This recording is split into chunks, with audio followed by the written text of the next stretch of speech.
하나님의 말씀은 누가복음 7장 11절부터 17절까지 말씀을 살펴보겠습니다. 11절부터 17절 시작. 그 후에 예수께서 나인이란 성으로 가실새 제자와 많은 무리가 동행하더니 성문에 가까이 이르실 때에 사람들이 한 죽은 자를 메고 나오니 이는 한 어머니의 독자요 그의 어머니는 과부라. 그 성에 많은 사람도 그와 함께 나오거늘 주께서 과부를 보시고 불쌍히 여기사 울지 말라 하시고 가까이 가서 그 관에 손을 대시니 맨 자들이 서는지라. 예수께서 이르시되 청년아 내가 내게 말하노니 일어나라 하시매 죽었던 자가 일어나 앉고 말도 하거늘 예수께서 그를 어머니에게 주시니 모든 사람이 두려워하며 하나님께 영광을 돌려 이르되 큰 선지자가 우리 가운데 일어나셨다 하고 또 하나님께서 자기 백성을 돌보셨다 하더라. 예수께 대한 이 소문이 온 유대와 사방에 두루 퍼지니라. 아멘. 우리는 지난 시간에 백부장의 믿음에 대해서 우리가 함께 살펴보았죠. 우리가 이 백부장의 믿음을 가져야 된다는 그런 말씀이 아니에요. 우리는 그런 믿음을 가질 수가 없어요. 실질적으로 이걸 우리는 자기 무정이죠. 우리의 불가능을 발견해야 돼요. 그러니까 백부장의 믿음을 통해서 우리도 그러한 믿음의 모습의 본을 따라가야 되는 건 맞지만 실질적으로 백부장의 믿음을 우리가 소유한 자로 사는 것이 어느 나라라고 하는 거예요? 천국이라는 거예요. 백부장의 믿음을 그런 믿음을 갖고 살아가는 사람들의 사는 곳, 구원받은 하나님의 백성이 사는 곳, 거기가 바로 하나님 나라라고 하는 것이죠. 그래서 하나님 나라의 통치 원리를 설명해 주는 본문이었던 거예요. 근데 오늘 이 나인성 과부의 사건을 통해서 우리에게 주시는 말씀은 그것과 연결되는 말씀입니다. 우리 11절을 살펴보겠습니다. 11절 12절 시작. 그때 그 후에 예수께서 나인이란 성으로 가실새 제자와 많은 무리가 동행하더니 성문에 가까이 이르실 때에 사람들이 한 죽은 자를 메고 나오니 이는 한 어머니의 독자요 그의 어머니는 과부라. 그의 성에 많은 사람도 그와 함께 나오거늘. 예수께서 이 가버나움에서 백부장의 하인을 고치신 이후에 이제 어디로 가시냐면 나인이라는 성으로 가십니다. 여기 제가 지도를 표시를 해 놓았어요. 그 가운데 부분 약간 이렇게 타원형으로 이렇게 생긴 위에 부분이 가버나움이고요. 그리고 그 왼쪽 부분이 이제 가나, 아래로 내려오면 나사렛, 그리고 그 아래로 내려오면 나인이라는 성이 여기에 이 위치에 있어요. 이곳에서 과부의 아들을 살려주시는 사건이 여기에 나타나고 있는 거죠. 여기 나인이라는 성은 지도상에서 보면 이 가버나움 아래쪽에 위치해 있는 거죠. 그런데 나인이라는 이 성의 이름의 뜻이 무슨 뜻이냐면 즐거움, 평안함이라는 뜻이에요. 그런데 지금도 이 네인이라는 이름으로 지금도 이 작은 소도시 시골 마을이거든요. 지금도 이 마을이 존재하고 있고 이 마을에 사는 사람들도 있습니다. 그리고 이 나인성을 가기 위해서는 좁은 언덕길을 이렇게 올라가야 했어요. 그리고 그 주변에는 무엇이 있었냐면 공동묘지가 있었습니다. 그 나인성을 가는 길 주변에 공동묘지가 있었던 거예요.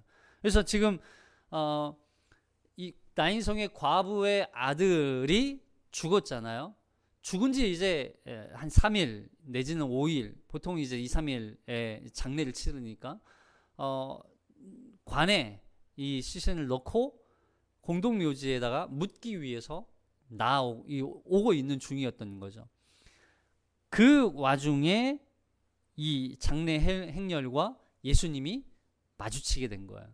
예수님은 나인이란 성으로 들어가는 중이셨고, 그리고 장례 행렬은 나인이란 성에서 이 공동묘지 지역으로 나오고 있는 중이었던 거죠. 지금은 그런 모습을 찾아보기 어렵겠지만 저 어렸을 때만 해도 이 동네에 초상이 나면 상여라고 했죠. 그 당시 상여. 그래서 죽은 사람을 이제 관에 넣어서 이 사람들이 이제 들쳐매죠. 들쳐매고 이 장지까지, 매장지까지 이제 가는 거예요. 앞서서 한 사람이 종을 치면서 길도 안내하고 소리를 이제 합니다. 곡하는 소리도 하죠. 그리고 상여 소리를 하고 또 이제 매장지까지 가면서 또 때로는 다리를 건널 때 뭐 죄를 한 번 더 드리기도 하고 이렇게 해서 매장지까지 가서 결국 무덤에 매장을 하는 저 어렸을 때만 해도 참 이런 모습들이 주변에 있었기 때문에 죽음이라고 하는 것이 항상 가까이 있었던 그런 느낌이었어요. 근데 지금은 장례식장이 저 멀리에 있잖아요, 항상. 그러다 보니까 병원에 있고 뭐 이러다 보니까 주변에서 찾아보기는 쉽지는 않죠. 그런 분위기가 아주 어땠을까요? 비통하고 또 죽음에 대한 억울하고 비통함과 또 침울함과, 그러니까 이 나인성이라고 하는, 나인이라고 하는 뜻이 즐거움, 평안함, 이어야 하는 이 나인성이, 이 지역이 아들의 죽음에 대한 슬픔과 좌절과 비통함과 괴로움이 존재하는 땅이 되어버린 거예요. 그런데 이곳에 지금 누가 들어가시는 거예요? 예수님이 들어가시는 거예요.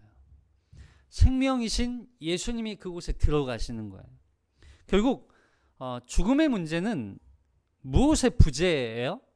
죽음은 무엇의 부재예요? 생명의 부재예요. 죽음이라고 하는 것은 생명의 부재예요. 이런 거죠. 어둠 하면, 어둠이 있다고 하는 건 뭐가 없는 거예요? 빛이 없는 거예요. 죽음은 단순히 호흡이 끊어진 상태, 이런 의미이기도 하지만 어떤 의미냐면 생명이 없는 상태, 이게 바로 죽음이에요. 그래서 근데 보세요. 그 죽음의 현장에 생명이신 예수님께서, 예수 그리스도께서 들어가세요. 예수님은 뭐예요? 생명의 떡이니 그러시잖아요. 그래서 요한복음 6장 35절에 이렇게 고백하세요. 시작. 그러자 예수께서 그들에게 말씀하셨습니다. 내가 바로 생명의 빵이니 내게 오는 사람은 결코 배고프지 않고 나를 믿는 사람은 결코 마르지 않을 것이다. 생명의 떡이니 그래요. 생명의 떡. 예수님은 생명 자체이신 거예요. 예수님은 그 자체가 생명이신 거예요. 그래서 예수 그리스도가 있는 자, 예수 그리스도가 그 안에 있는 사람들은 어떻대요? 요한복음 6장 47절에 시작. 진실로 진실로 너희에게 이르노니 믿는 자는 영생을 가졌나니 내가 곧 생명의 떡이니라. 믿는 자는 영생이 이미 그 안에 있는 거예요. 왜냐하면 예수 그리스도가 생명 자체이시기 때문에. 예수를 믿는다는 건 우리가 어떤 의미냐면 내 안에 죽음이 사라지고 죽음을 몰아내고 생명이 들어오는 거예요. 여러분, 죽음이 나를 사로잡아요? 죽음이 사로잡는다는 표현이 맞는 표현일까요? 아니요. 죽음은 우리를 사로잡을 수 없어요. 무슨 얘기냐면 죽음은 그냥 생명이 없는 상태가 죽음이기 때문에, 죽음이 우리를 사로잡는다? 그 안에 뭐가 들어오기만 하면, 생명이 들어오기만 하면 죽음은 떠나게 돼 있어요. 죽음은 우리를 짓누르거나 억누를 수 없어요. 사로잡을 수가 없어요. 근데 그 죽음을 예수 그리스도께서 오셔서 죽음을 몰아내시는 거죠. 몰아내시는 거. 빛이 딱 켜지는 순간 어둠은 도망가는 거예요. 도망가는 거. 그래서 예수님은 생명의 떡이니라. 그 생명이 우리 안에 있기 때문에 우리는 영생을 가진 자라고 하는 것이에요. 그래서 요한복음 6장 51절에도 이렇게 고백해요. 시작. 나는 하늘에서 내려온 살아있는 떡이니 사람이 이 떡을 먹으면 영생하리라. 내가 줄 떡은 곧 세상의 생명을 위한 살이니라 하시니라. 세상의 죽음을 몰아내고 세상에 새로운 생명을 주기 위해서 오신 살이니라. 생명을 우리에게 주셨다는 거죠.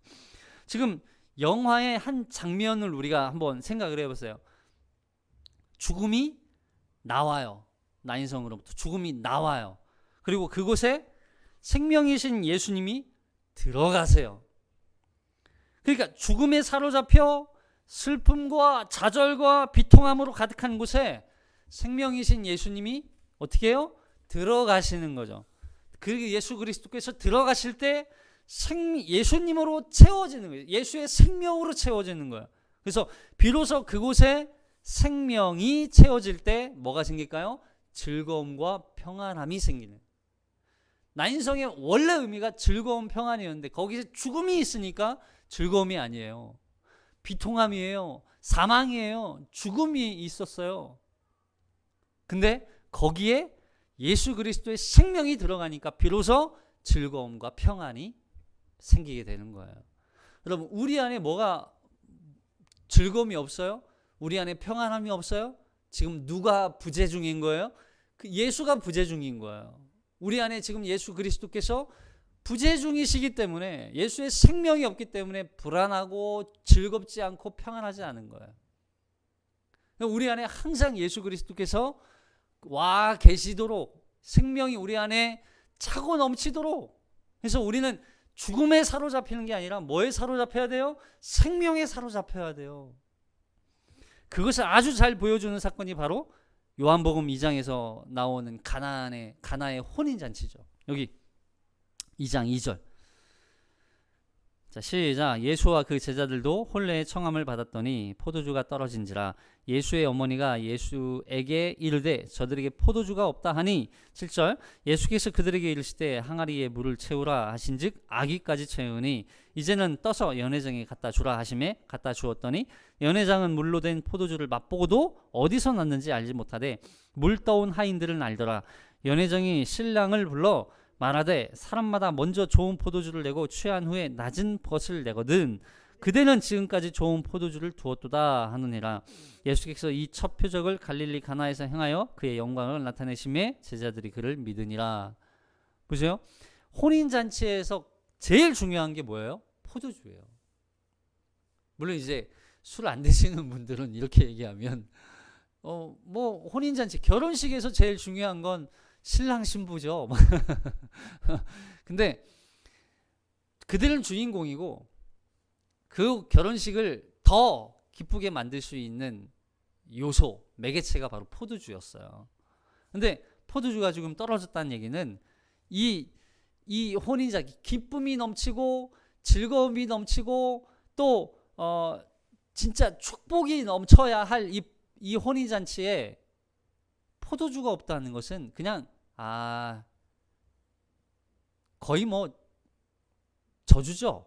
저주하고 같은 거예요. 사람들이 욕하겠죠. 이 뭐야, 혼인잔치에 와서 지금 포도주가 떨어졌어 이러면서 욕먹고 막 화내고 난장판이 되겠죠. 그냥 끝난 거예요. 그냥 끝난 거예요.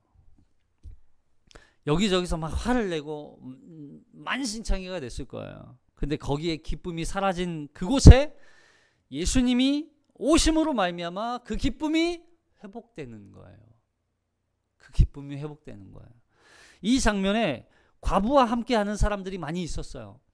보세요. 그 사람들이 과부와 함께 있었지만 과부에게 참된 기쁨, 참된 위로 될 수 있었어요? 아니요. 그 주변에 모인 사람들을, 그 많은 사람들이 있어도 그 예수 그리스도 한 분이시면 기쁨이 있지만 다른 사람들로는 채울 수 없는 거예요. 여러분, 기쁨이나 평안이나 즐거움이나 이거는 외부로부터 주어지는 기쁨이에요. 사실은 누군가로 인해서 채워지는 기쁨이 아니라 나 스스로 기쁨을 만들 수도 없어요. 이거는 외부로부터 주 예수 그리스도가 아니면 이 기쁨은 채울 수 없는 거예요. 평안함, 즐거움을 채울 수 없는 거예요. 그래서 누가는 예수님만이 우리에게 참된 기쁨과 평안을 주시는 분이라는 것을 여기에서 그냥 단순히 예수님이 죽은 자를 살리시는 분이시구나 이걸 얘기하는 게 아니라 그 예수 그리스도가 죽음 가운데 비통함과 애통함과 슬픔과 좌절 가운데 놓여 있는 그 과부의 인생, 우리의 인생, 그 인생 가운데 예수가 찾아오실 때 진정한 즐거움과 평안이 있다. 그 이야기를 하고 싶은 거예요. 자, 여기 계속 살펴보면 누가 죽었어요? 과부의 아들인데 독자예요. 독자. 하나밖에 없는 아들. 과부도 서글픈데, 예? 과부에게 단 하나의 아들. 여러분, 최근 들어서 정말 자식들이 죽는 사건들이 참 많이 뉴스에 보도되고 있어요. 아이들이 학대를 당하고 폭력으로 일어나는 사건 사고들, 그리고 그들이 결국 죽게 되는 그런 사건 사고들, 참 듣고 싶지 않은 이야기들을 참 많이 마주치게 됩니다. 그런 뉴스들을 접하더라도 참 우리는 어때요? 막 몸서리쳐요. 막 몸서리치게 돼요. 너무 괴로워요. 근데 다른 아이들이 당하는 고통도 그 정도인데, 내 아이가 죽음을 맞이했다. 내 아이가 죽었다. 온전한 정신이겠어요? 최근에 이 또 한강에서 일어났던 그 청년 한 명의 죽음, 밝혀지지 않은, 참 누가 알아요? 그 부모의 마음을 누가 알아요? 그 사건을 밝히고 싶은 이유 충분히 이해하지 않아요? 도대체 어쩌다 죽은 것 자체가 슬픈 게 아니에요. 왜 죽었냐는 거예요, 도대체. 그 아이가. 그럼 제정신이겠어요? 하나밖에 없는 독자 아들이 죽었는데. 과부에게 독자는요, 자신의 생명이에요. 그냥 생명하고 마찬가지예요. 생각해 보세요. 결혼하고 얼마 지나지 않아서 아이를 낳았어요. 근데 그 아이가 유일한 아들이에요. 근데 무슨 이유인지 모르겠지만 남편이 죽었을 수도 있고, 남편이 그냥 버리고 떠났을 수도 있어요. 당시 과부들은 그렇게 버림받기도 했었으니까. 근데 그렇게 홀로 아들을 키워오면서 살아요. 그럼 이 아이가 어떤 존재예요? 자신을, 그 당시에는 이런 존재였잖아요. 상속을 이어받을 수 있는 유일한 아들이었어요. 그러니까 상속자로서 이 아들이 우리 가문의 유일한 소망이 되는 거예요. 더군다나 자신의 이 과부의 인생을 정말 어렵고 비통하고 애통하는 그런 이 비참한 삶을 회복시킬 수 있는, 여러분 얼마나 이 엄마가 아이를 보면서 버텨냈겠어요. 예? 그런 아이였다고요. 근데 그 아들이 죽어요. 완전한 절망. 정말 그 절망 가운데 있는 이 과부에게 예수님이 뭐라고 말씀하세요? 여기 보세요. 13절 시작. 주께서 과부를 보시고 불쌍히 여기사 울지 말라 하시고, 불쌍히 여기사 울지 말라 하시고, 울지 말라. 얼마나 서글피 울고 있었으면. 여기 보시면 앞서서 백부장은 소문이라도 들었죠. 그래서 예수에 대한 소문이라도 들었어요. 근데 그 소문을 통해서 믿음이 있었어요. 그런데 여기 나인성의 과부에게는 전혀 그런 표현이 등장하지 않아요. 그죠? 과부가 예수님을 보고, 과부가 예수님을 보고 주여 불쌍히 여기소서, 이런 표현이 없어요. 그냥 여기 불쌍히 여긴다는 말이 무슨 말이냐면 스플랑크 니조마이라고 하는 단어를 써요. 이 말은 마치 창자가 끊어지는 고통이라는 뜻이에요. 창자가 끊어지는 고통. 무슨 얘기냐면 예수님이 아들이 죽어서 그 비통함 가운데 빠져있는 그 여인을 보면서, 과부를 보면서 예수님도 창자가 끊어지는 고통을 함께 겪고 있다는 거예요. 그 마음을 함께 나누고 있다는 거예요. 죽음 앞에 완전히 슬픔과 절망 가운데 빠져있는 이 과부를 바라보시고, 그 과부를 향해서 창자가 끊어지는 고통을 함께 느끼고 있는 거예요. 이게 바로 뭐예요? 불쌍히 여기는 거예요. 그러니까 우리는 그냥 적선하는 정도를 불쌍히 여긴다고 생각하잖아요. 아니요, 그렇지 않아요. 그의 고통에 내가 함께 고통을 참여하는, 그 고통을 함께 나누는 거예요. 그 예수님이 계실 때 비록 이 여인이 울음을 결국 그칠 수 있게 되는 거죠. 울지 말라. 보세요. 이 개역 한글판에서는 예수님이 우리의 고통에 체휼이라고 하는 단어를 쓰시거든요. 무슨 말이냐면 이 고통을 함께 느끼시는 것을 체휼이라고 썼었어요. 예전에 개역 한글판에서. 이제 개역 개정판으로 오면서 동정이라는 표현을 쓰는데, 사실 동정보다는 체휼이라는 표현이 조금 더 어울려요. 여기 히브리서 4장 15절. 히브리서 4장 15절 시작. 우리에게 있는 대제사장은 우리의 연약함을 체휼하지 아니하는 자가 아니요 모든 일에 우리와 한결같이 시험을 받은 자로되 죄는 없으시니라. 여기 체휼, 우리의 몸과 하나가 된 거예요. 예수님이. 그러니까 이 여인의 고통에 하나 된 거예요. 예수님이 지금 느끼고 있는 고통은. 예수님이 우리의 고통을 모르세요? 여러분, 예수님은 우리의 아픔을 모르세요? 우리의 슬픔을 모르세요? 아니요. 예수님은 우리의 아픔과 고통과 슬픔과 절망과 낭망을 예수님도 다 아세요. 예수님도 다 경험하셨기 때문에. 그러니까 결국 생명의 주관자이신 예수님이 이 과부를 보시고 불쌍히 여기셔야만 했다는 거예요. 그 과부의 눈물을 닦아주시는 이유는 뭐예요? 과부를 보시고 불쌍히 여기셔야만 가능한 거예요. 여러분, 주변에 많은 사람들이 있었지만 그 누구도 이 과부의 눈물을 닦아줄 수 없었어요. 여기 과부를 보시고 울지 말라 말씀하세요. 지금 현실은 울지 않을 수 있어요? 너무 슬프고 너무 괴롭고 너무 막 극심한 그 괴로움 가운데 빠지면 눈물이 나오지 않을 수는 있죠. 근데 눈물이 안 흘릴 수 있을까요? 아니에요. 완전히 절망이에요. 비통하고 원통하고 그런 상황에 울지 않을 수가 없다고요. 마치 장례식장에 가서 울고 있는 그 어머니에게 울지 말라 그 얘기하는 것 똑같아요. 어떻게 울지 않을 수 있어요? 그 부활을 주시기 위해서 예수님을 죽음에 내어주시기까지 우리에게 베푸신 그 긍휼하심 때문에, 우리를 불쌍히 여기셨기 때문에, 그 불쌍히 여기심을 받은 자비 때문에 우리가 울지 않을 수 있는 거예요. 이해되세요? 여기서 보시면 과부에게 어떤 믿음이 있지도 않았다니까요. 과부의 어떤 믿음이 죽은 아들을 살린 사건이 아니에요. 예수님이 과부를 보시고 불쌍히 여기셨기 때문에 아들을 살려주신 거예요.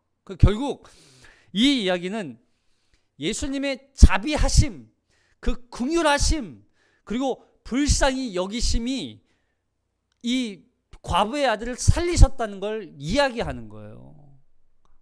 과부의 믿음이 아니라고요. 그럼 앞서서 백부장의 하인을 고쳐준 사건은요? 그건 백부장의 믿음 때문에 하인이 고침을 받은 거예요? 아니에요. 이 사건도 백부장의 믿음을 그냥 칭찬하셨을 뿐이에요. 여기 한번 보세요. 누가복음 7장 9절. 우리 지난주에 살펴봤던 말씀이죠. 누가복음 7장 9절 시작. 예수께서 들으시고 그를 놀랍게 여겨 돌이키사 따르는 무리에게 이르실 때 내가 너희에게 이르노니 이스라엘 중에서도 이만한 믿음을 만나보지 못하였노라 하시더라. 보내었던 사람들이 집으로 돌아오매 종이 이미 나와 있더라. 보세요. 야, 여기 보니까 이 백부장의 믿음이 너무 정말 대단한 거예요. 그러니까 야, 이만한 믿음을 가진 사람을 만나보지 못했더라. 그리고서 야, 내가 지금 고쳐줄 테니까 집으로 돌아가 이렇게 얘기하세요? 아니요. 그냥 보내었던 사람들이 그 이야기 듣고 그냥 집으로 왔어요. 근데 와 보니까 어떻게 된 거예요? 하인이 나았어요. 언제 나았어요? 예수님이 말씀하실 때. 보세요. 누가복음 7장 7절. 누가복음 7장 7절 시작. 그러므로 내가 주께 나아가기도 감당하지 못할 줄을 알았나이다. 말씀만 하사 내 하인을 낫게 하소서. 백부장이 말씀만 하옵소서 하니까 예수님이 이미 그때 말씀하신 거예요. 그때 말씀하시는 거예요. 백부장을 칭찬하시는 것뿐이에요. 칭찬하시고 그 믿음을 보시고 고쳐주신 게 아니라고요. 보세요. 그럼 결국 백부장의 믿음 때문에 고침받은 게 아니면 뭐예요? 자비하심 때문이에요. 예수님이 그 하인을 불쌍히 여기셨기 때문이에요. 그래서 예수님이 말씀을 안 하셨으면 어떻게 해요? 예수님이 원하지 않으면 어떻게 돼요? 이 이 백부장의 하인을 고치시는 사건 바로 앞에 뭐가 있어요? 중풍병자 나병 환자를 고치는 사건이 있어요. 나병 환자도 보세요. 나병 환자가 예수님 앞에 뭐라고 부탁해요? 주여 원하시거든 나를 낫게 하실 수 있나이다. 예수님이 원하지 않으면 낫지 않을 수도 있다는 얘기예요. 낫게 하신 건 뭐예요? 하나님의 자비하심이라는 거예요. 그러니까 결국 예수님이 자비와 사랑과 긍휼과 불쌍히 여기심이 나병 환자를 고치시고 백부장의 하인을 고치고 바로 나인성 과부의 아들을 살리신 사건이에요. 그들의 믿음이 아니라고요. 그럼 믿음이 필요 없느냐? 그렇지 않다는 거죠. 믿음은 필요하죠. 믿음은 근데 그 믿음조차 누가 주세요? 예수님이 주시는 거예요. 믿게 하시는 거죠. 아브라함이 처음부터 믿음이 있었어요? 아니요. 아브라함 믿음이 없는 사람이었어요. 근데 그 믿음을 만들어 가시는 거죠. 예수님이. 하나님이 인도하실 때마다 믿음을 갖게 하세요. 아브라함 믿음이 없었어요. 애굽 땅에 이 가나안 땅에 기근이 찾아오니까 바로 떠나서 애굽으로 도망쳤던 아브라함이죠. 그렇게 믿음이 없었어요.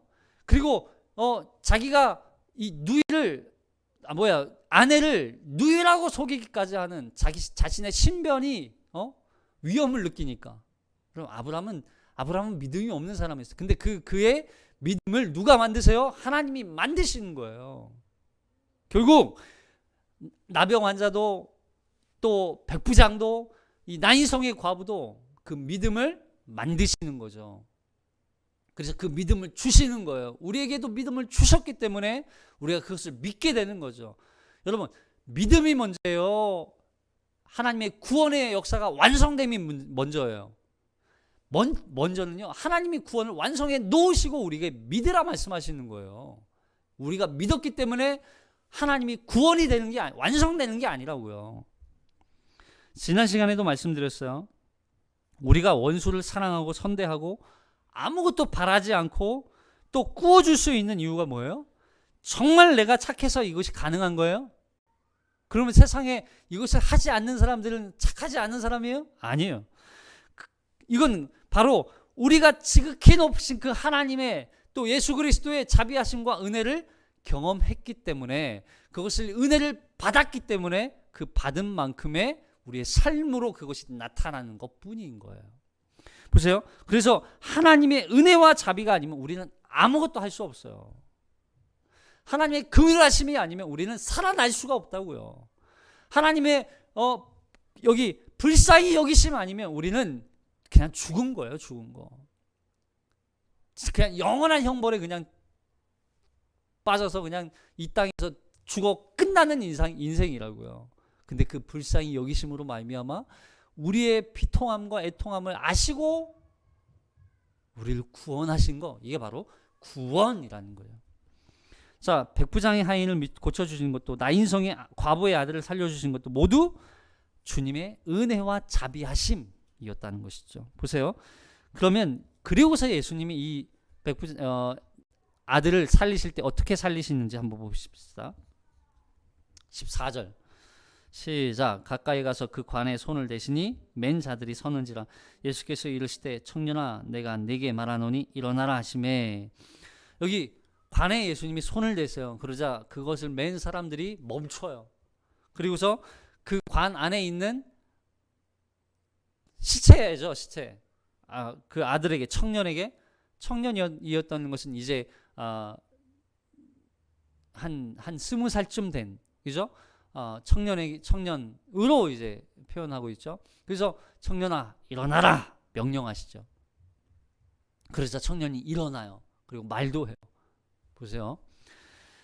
율법에 의하면 죽은 자의 관에 손이 닿으면 그 손이 댄 자는 어떻게 될까요? 부정한 자가 돼요. 왜냐하면 죽음은 곧 죄의 결과라고 여겨왔기 때문에. 그런데 예수님은 지금 부정해지세요? 안 지세요? 안 지세요. 예수님 부정해지지 않아요. 왜요? 그분은 거룩하신 분이기 때문에. 예, 그래서 예수님이 죄의 결과인 죽음을 이기신 분이기 때문에.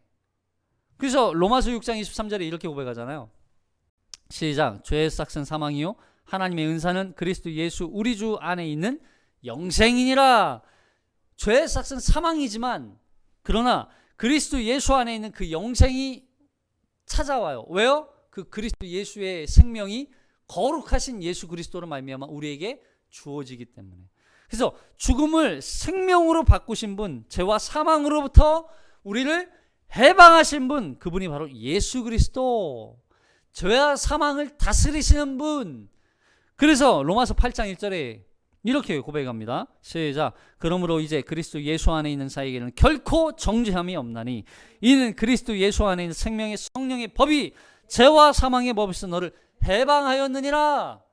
죄와 사망의 법에 완전히 짓눌려 있었던 이 청년을 어떻게 해요? 해방하셨기 때문에 그 안에 생명과 의와 거룩함으로 채워지는 거예요. 그리고 명령하세요. 내가 내게 말하노니 명령하시는 거죠. 명령. 그냥 부탁하는 게 아니에요. 간청하는 게 아니에요. 야, 좀 일어나 줄래? 이게 아니라고요. 그 죽음 가운데 있는 이 청년을 향해서 명령하세요. 여기 명령은 두 가지입니다. 일어나라. 지금 예수님이 죽은 청년에게 명령하는 것도 마찬가지지만 그 죽은 청년이 마치 잠자고 있는 것처럼 말씀하세요. 예수님이 뭐지? 이 청년이 지금 자나? 일어나라. 일어나라. 살아나라. 이게 아니에요. 일어나라. 지금 자는 것처럼 말씀하신다고요. 예수님께는 지금 죽음조차도 뭐예요? 자는 것처럼 여기는 거예요. 죽음은 끝이 아니라는 거예요. 죽음은 잠에서 그냥 깨어나면 또 다른 시작이 일어나는 거예요. 시작되는 거예요. 죽음이라는 것은 단지 마치 죄와 사망에 사로잡힌 것이라면 잠에서 깨어나는 것은 마치 생명의 주관자이신 예수님께 사로잡히는 거, 이걸 말씀하시는 거죠. 그래서 지금 청년아 부르시지만 죽은 청년만 이야기하는 것이 아니에요. 일어나라. 죽음아 죽음을 몰아내고 생명아 일어나라 말씀하시는 거죠. 그래서 청년을 사로잡고 있던 죽음으로부터 해방시키시고 그 안에 생명을 불어넣어 곧 생명으로 일어나게 하시는 거, 여러분 이게 바로 부활이죠. 우리가 그런 부활을 경험한 자들이에요. 그래서 우리가 부활하게 되면 이제 죄와 사망으로부터 우리는 해방되어서 참된 자유로 의와 거룩함과 영생의 삶을 살게 되는 것, 그것이 바로 부활이다. 이것을 얘기하시는 거예요. 여러분 우리에게 부활이 있는 거예요. 그래서 부활을 믿는 거예요. 우리는 그래서 우리를 죄와 사망으로부터 해방시켜 영원한 생명에 그 하나님의 은혜와 자비하심으로 또 그리스도 예수에게 사로잡힌 바 되어서 이제는 새로운 삶의 생명으로 살아가는 거, 이게 바로 부활. 그래서 우리는 지금도 부활이에요. 지금 믿는 자들은 지금 부활의 삶을 사는 거예요. 나중에 잠깐 자고 일어나면 하나님 앞에 서 있는 거죠. 이것이 기쁨이 되는 거예요. 자 그리고 15절부터 17절까지 시작. 죽었던 자가 일어나 앉고 말도 하거늘 예수께서 그를 어머니에게 주시니 모든 사람이 두려워하며 하나님께 영광을 돌려 이르되 큰 선지자가 우리 가운데 일어나셨다 하고 또 하나님께서 자기 백성을 돌보셨다 하더라. 예수께 대한 이 소문이 온 유대와 사방에 두루 퍼지니라. 이 말씀을 통해서 누가가 드러내고자 하는 본뜻이 무엇일까요? 예수님은 질병이나 죽은 자도 살리시는 분이구나. 그러니까 예수님을 향해서 간구하고 매달리고 믿습니다 이러면서 막 기도하면 살려주신다, 이걸 얘기하기 위한 것일까요? 아니요. 오해하시면 안 돼요. 우리 예수님을 너무 오해해요. 매달리고 붙들고 막 간절하게 예수님의 기도처럼 땀이 핏방울이 되도록 정말 간절하게 기도하면 죽은 자도 살려주신다. 병도 다 고쳐주신다. 오해하시면 안 돼요. 예수님은 고쳐주실 수도 있고 안 고쳐주실 수도 있어요. 그 뜻이 아니죠. 바로 하나님의 긍휼하심, 주님의 그 긍휼하심, 불쌍히 여기심, 자비하심으로 우리를 버리지 아니하시고 우리를 여전히 돌보고 계신다는 거예요. 주님이 우리를 돌보고 계시지 않으면 우리는 그냥 끝이에요. 죽음이에요. 소망이 없어요. 근데 우리를 버리지 아니하시고, 보세요. 나인성 과부의 믿음이 아니라고요. 한 번도 매달린 적이 없어요. 주님 제발 내 아들 좀 살려주세요. 부탁하지 않았어요. 매달리지 않았어요. 근데 주님이 불쌍히 여기셔서 창자가 끊어지는 그 고통을 함께 느끼시면서 이 과부의 아들을 살려주신 거예요. 그 자비하심과 은혜 때문에. 그러니까 여기 돌본다는 말은 마치 의사가 환자를 치료할 때 쓰는 단어예요. 돌보신다, 돌보다. 그러니까 의사가 막 환자가 어딨지? 그러면서 환자의 아픈 부분을 싸매주고 감싸주고 또 약을 발라주고 또 기다려주고 돌봐주고, 이게 바로 돌본다는 표현인 거예요. 예수님이 지금 그런 의사처럼 우리를 돌보고 계시는 거예요. 그래서 누가복음 5장 31절 우리 이 말씀 나눌 때 그 말씀 드렸잖아요. 시작. 예수께서 대답하여 이르실 때 건강한 자에게는 의사가 쓸데없고 병든 자에게라야 쓸데있나니 내가 의인을 부르러 온 것이 아니요 죄인을 불러 회개시키러 왔노라. 의인을 부르러 온 게 아니라 죄인을 부르러 온 거예요. 왜냐하면 죄인들이 병자니까. 환자들이. 그럼 우리는 다 뭐예요? 환자들이었어요. 우리는 다 지금도 환자고, 예수님이 우리를 계속 돌보시기 위해서 우리에게 오시는 거예요. 우리에게 오셔서 아픈 부분, 죽은 완전히 죽어있는 우리를 계속 돌보시고 감싸시고, 그래서 그렇게 우리를 치료해 주셨기 때문에 우리가 이렇게 살아나게 되는 거예요.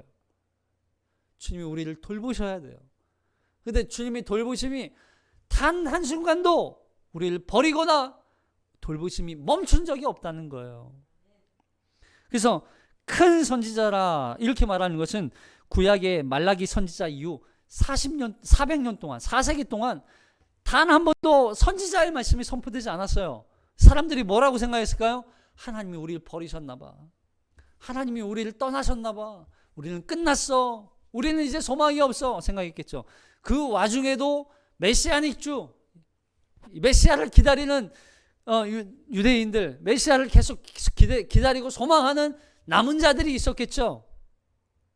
그 사람들이 기대하고 바라보고 소망했던 건 뭐예요? 우리에게도 선지자가 또 하나님의 말씀이 선포되면 좋겠다. 메시아가 오셨으면 좋겠다. 근데 400년 이후, 400여 년이 지난 이후 나사렛 예수 그리스도, 이 예수를 통해서 참된 메시아가 도래하게 되는 거예요. 오시게 되는 거예요. 그리고 그분이 오셔서 뭘 가르쳐 주세요? 너희를 버리지 않았다. 너희를 단 한순간도 버리지 않았다. 너희를 위해 돌보고 너희를 치료하고 회복시키기 위해서, 너희를 살리기 위해서 내가 왔다. 그것을 말씀하시는 거예요. 예수님은 우리를 지금도 살리기 위해서 우리와 함께 하시는 거예요. 그래서 예수님은 우리를 버리신 것이 아니라 여전히 우리를 돌보고 있다는 것을 보여주시는 것이죠. 주님은 우리를 여전히 돌보고 계시는 줄 믿습니다. 우리가 자격이 있어서가 아니에요.